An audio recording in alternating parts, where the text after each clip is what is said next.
પોતાના પુરુષાર્થ દ્વારા આવિર્ભાવ કરવામાં આવેલા. એટલે પોતે પાણીમાં કાદવમાં નિર્મળી ઔષધિ નાખી અને જોયું કે પાણી તો નિર્મળ છે, તદ્દન કાદવ જુદો છે. હા હા હા, સહજ એક નિર્મળ ભાવપણાને લીધે તેને જળને નિર્મળ જ અનુભવે છે. જે વિશેષ વિવેકપણા જેનો નથી એ કાદવ સહિત અનુભવે છે. અને પડવા નિર્મળ પડવા માત્રથી વિવેકપણાથી પોતાના પુરુષાર્થ દ્વારા વાત કરવામાં આવેલા એક નિર્મળ ભાવને લીધે જળને નિર્મળ અનુભવે છે, પાણીને નિર્મળ અનુભવે છે. પોતાના પુરુષાર્થથી નિર્મળી ઔષધિ નાખીને કાદવથી જુદા જળને અનુભવે છે. એ દ્રષ્ટાંત.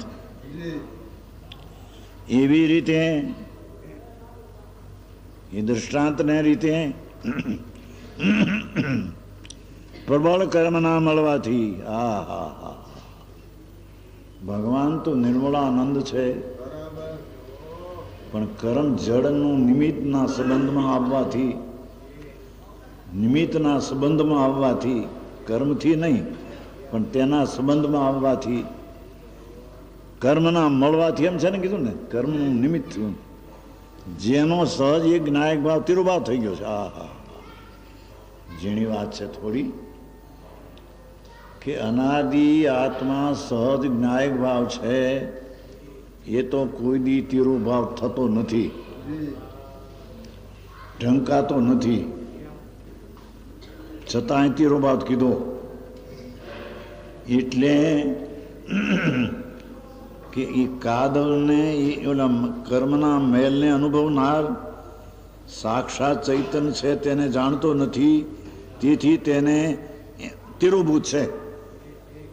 મેલવાળા આત્માને અનુભવનારને તે જ્ઞાયક ભાવ ઢંકાયેલો તિરુભૂત છે.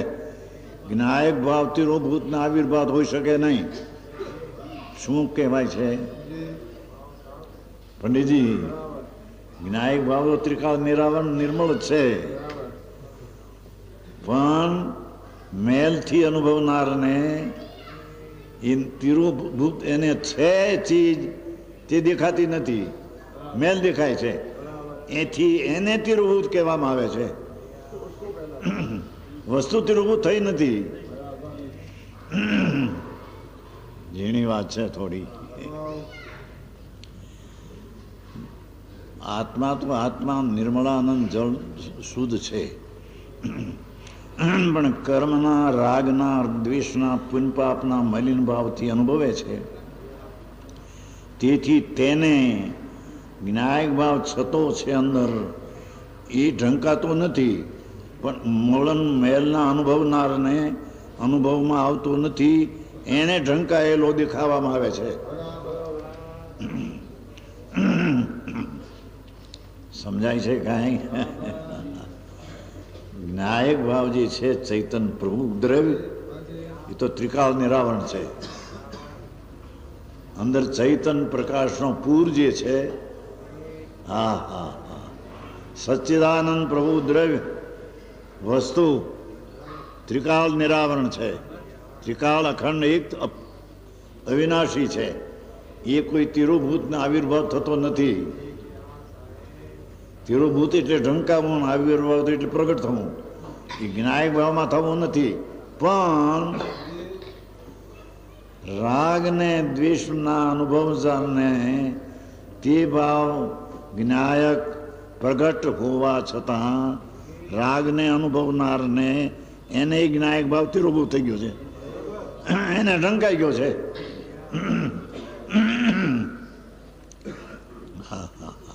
સમજાણું કે આમાં જ્ઞાયક ભાવ તિરુભૂત થતો નથી, પણ રાગને અનુભવનારને તિરુભૂત છે.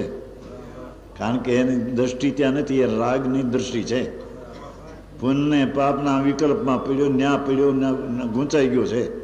એથી એને જ્ઞાયક ભાવ છતી ચીજ હોવા છતાં તેને તિરુભૂત નામ ઢંકાઈ ગઈ છે. તેને છતી છે તે અજ્ઞાનીને ઢંકાઈ ગઈ છે, વસ્તુ ઢંકાણી નથી.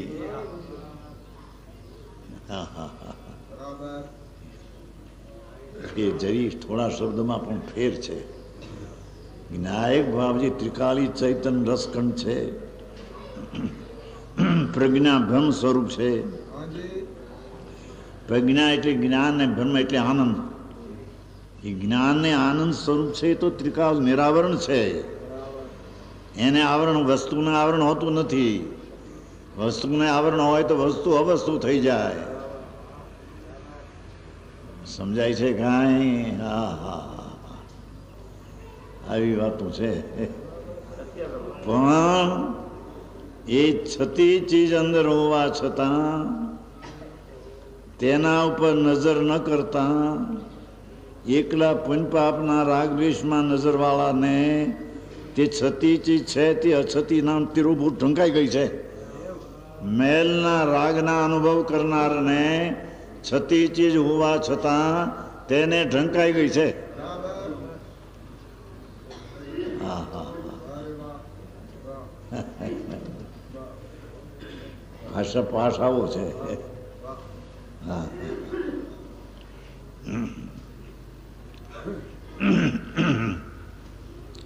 320 ગાથામાં તો કહ્યું છે કે વસ્તુ જે છે, વસ્તુ ચૈતન રસસ્કંદ, એ તો ત્રિકાળ નિરાવરણ છે. ત્રિકાળ નિરાવરણ છે, અખંડ છે, એક છે, પ્રત્યક્ષ પ્રતિભાસમય છે, અવિનશ્વર છે, શુદ્ધ પરિણામિક પરમભાવ લક્ષણ નિજ પરમાત્મા તત્વ દ્રવ્ય તો ત્રિકાળી શુદ્ધ જ છે.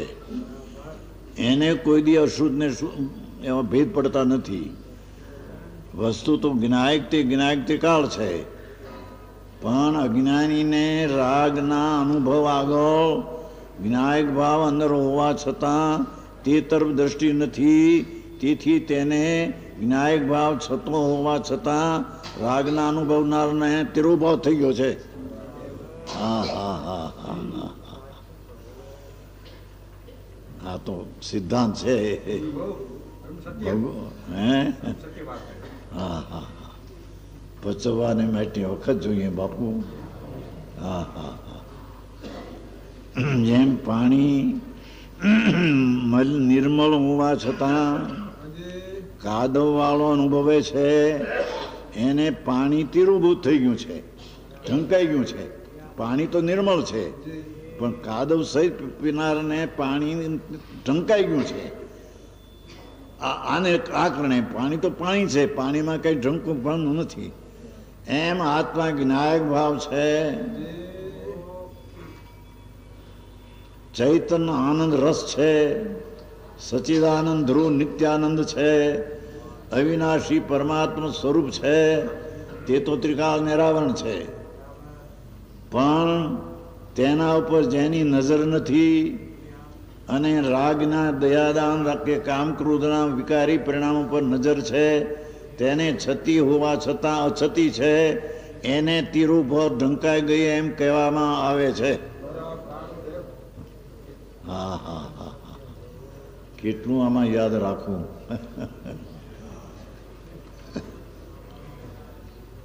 આ શબ્દનો અર્થ ઝીણું છે. પ્રબળ કર્મના મળવાથી જેનો સહજ એક જ્ઞાયક ભાવ તિરુભૂત થઈ ગયો છે, એ શબ્દમાં આ અર્થ છે. સહજ તિરુભૂત જ્ઞાયક ભાવ કોઈથી તિરુભૂત થતો નથી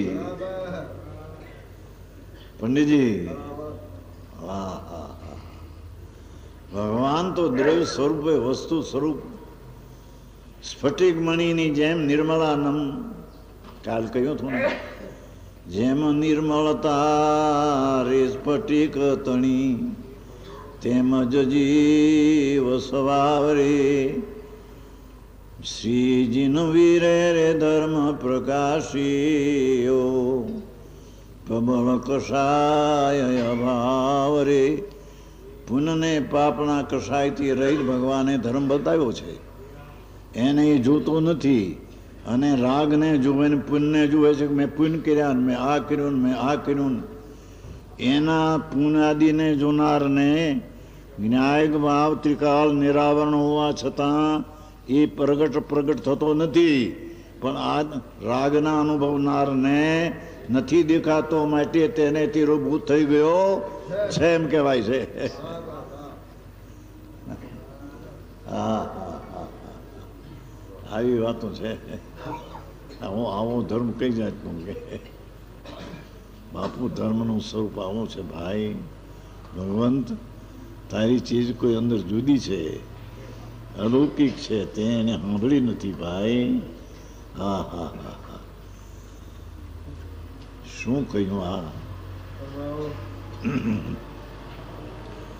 કે જે આત્મા તો છે એ તો વિનાયક સ્વરૂપ સચ્ચિદાનંદ સત ચિદાનંદ જ્ઞાનાનંદ ત્રિકાળ ચિદાનંદ સ્વરૂપ છે. એને તો કોઈ આવરણ કે મલિનતા એને છે નહીં. એવી એ ચીજ છે અંદર.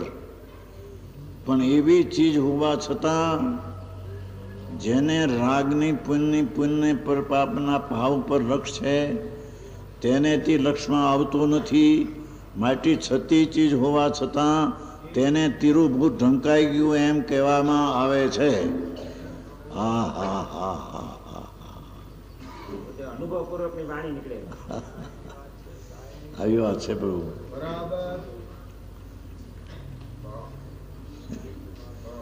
હા, છતી ચીજ છે, ત્રિકાળ નિરાવરણ છે, ત્રિકાળ અખંડ એક રૂપ અંદર છે, પરમાત્મા સ્વરૂપ અખંડના આનંદ એક રૂપ છે. એક કોઈની તિરુભૂત ઢંકાય અને આવિર્ભાવ પ્રગટ થાય એવા બે બોલ તેને લાગુ નથી પડતા. સમજાય છે કાંઈ? પણ જેની દ્રષ્ટિ અનાદિથી વિનાયક ભાવ સચ્ચિદાનંદ પ્રભુ એના ઉપર નહીં હોવાથી અને પુણ્ય પાપને દયાને દાનને એવા રાગ ઉપર લક્ષ હોવાથી તેને ઢંકાઈ ગયો છે એમ કહેવામાં આવે છે. હા હા હા, આવી વાત છે પ્રભુ. આવો ઉપદેશ છે. અમારા ઘરની આપણે 45 વર્ષથી હાલે છે. ઓનગઢમાં તો 45 વર્ષથી હાલે છે. 19મી વાર સમયસર હાલે છે ત્યાં. 18 વાર તો વંચાઈ ગયું. અક્ષરે અક્ષરો અર્થ, અક્ષરે અક્ષરનો અર્થ કરીને 18 વાર વંચાઈ. 19મી વાર ચાલ્યું છે. અમરનારા રામજીભાઈ જેવા વકીલ મોટા 97 વર્ષની ઉંમર છે. 97 વર્ષની ઉંમર. 30 વર્ષ પહેલાં 200 રૂપિયા લેતા. એક 5 કલાક કોર્ટમાં જાય તો 200 લેતા. 35 વર્ષ પહેલાં. હો, તો અત્યારની કિંમત પહેલાંના 1 લાખ અને અત્યારના 25 લાખ બે હરખા. કારણ કે ભાવ બધાના વધી ગયા ને ભાવ. આની કિંમત ઘટી ગઈ પૈસાની. એ રામજીભાઈ જેવા સાંભળનારા આમાં બેઠા હોય ત્યાં તો મોટા 97 વર્ષની ઉંમરને મગજ એમાં વંચાતું હોય છે ત્યારે ઝીણવટ બહુ થાય ભાઈ. અહીંયા તો અંદર રીતસર વાત ચાલે કે જળ મેલું છે એમ નહીં, એમ આત્મા મેલો છે એમ નહીં. પણ જળને કાદવથી અનુભવનારને જળ ઝંકાઈ ગયું છે. જળ તો જળ જ છે, પણ કાદવ સહિતના અનુભવનારને જળ ઝંકાઈ ગયું છે. એમ ભગવાન ચિદાનંદ પ્રભુ વિનાયક ભાવ સત સત છે તે કોઈ દી ન હોય એમ નહીં. સત છે એ કોઈ દી નાશ થાય એમ નહીં. સત છે એને કોઈ આવરણ હોય નહીં. સત છે તે ઉણપ હોય નહીં. સત છે તેને વિકાર હોય નહીં. હા હા હા હા હા, એવી ચીજ અંદર સચ્ચિદાનંદ પ્રભુ છે. પણ રાગના અનુભવનારને એવી ચીજ પડી છે છતાં પર્યાય ઉપર દ્રષ્ટિ છે. પર્યાય એટલે અવસ્થા, રાગ ઉપર દ્રષ્ટિ છે. તેથી ઓલી છતી ચીજ છે એ ઢંકા. આંખ વીંચી હોય ને વસ્તુ હામી ચાલતી હોય, આંખ વીંચી હોય તો વસ્તુ નથી એમ, એને માટે તો નથી એમ થઈ ગઈ ને. આંખ વિચાઈ ગઈ છે, હામી ચીજ આવી, હોનું કરું એમ આ ચીજ તો અંદર છે. હા હા હા હા, પણ પુનઃને પાપના વિકલ્પના રાગના પ્રેમીઓ એને આત્મા ઢંકાઈ ગયેલો દેખાય છે, એનો આત્મા તિરોભૂત થઈ ગયો દેખાય છે. હા, નહીં કરનારા આત્માને કર્મવિવેક નહીં કરનારાને વ્યવહાર પ્રબળ કર્મના મળવાથી જીવનો સહજ જ્ઞાન ભાવ તિરોભૂત થઈ ગયો છે. એવા આત્માનો અનુભવ કરનારા એ કેવા હોય છે વિશેષ કહેશે.